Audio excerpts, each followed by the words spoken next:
నేను 1986లో నా native place Rajahmundry నుంచి హైదరాబాదు జాబ్స్ కోసం వచ్చాను. ఆ పరంపరలో 8 జాబ్స్ నాకు ఇంటర్వ్యూస్ వచ్చాయి. ఫైనల్గా railway recruitment board, staff selection commission, union public commission, APPSC ఇవన్నీ కూడా చివరిదాకా వచ్చాయి.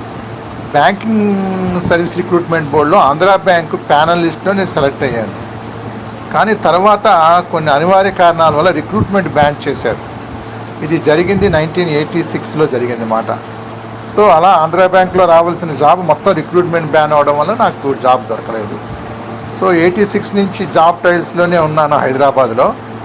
89లో ఫస్ట్ జాబ్ నేను జాయిన్ అయ్యాను, రామ్నాథ్ అండ్ కంపెనీ, తర్వాత నూకాన్ ఇండస్ట్రీస్, తర్వాత నాగార్జున సిగ్నోడ్ లిమిటెడ్, తర్వాత టెక్నీ ఎయిడ్స్, తర్వాత సువర్ణ సిమెంట్స్, తర్వాత ప్రియదర్శిని థ్రెడ్స్ లిమిటెడ్, తర్వాత ఫైమాక్స్ ఫార్మాస్యూటికల్స్, తర్వాత కిర్బీ బిల్డింగ్ సిస్టమ్స్, తర్వాత జనహర్ష ఎస్టేట్స్లో సీనియర్ మార్కెటింగ్ ఆఫీసరు, తర్వాత స్పెకల్లో మేనేజర్ ఇన్ఛార్జ్గా చేశాను. ఆ తర్వాత ఎల్ఐసిలో ఫైనాన్షియల్ అడ్వైజర్ చేశాను.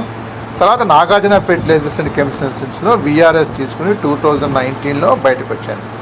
నాగార్జున ఫెర్టిలైజర్స్లో 15 సంవత్సరాలు చేశాను. మొత్తం 33 సంవత్సరాలు నేను ప్రైవేట్ ఆర్గనైజేషన్లో జాబులు చేశాను. ఇది బ్యాక్గ్రౌండ్. అందులో నేను top writing higher, short hand higher grade, Telugu type writing higher grade, English type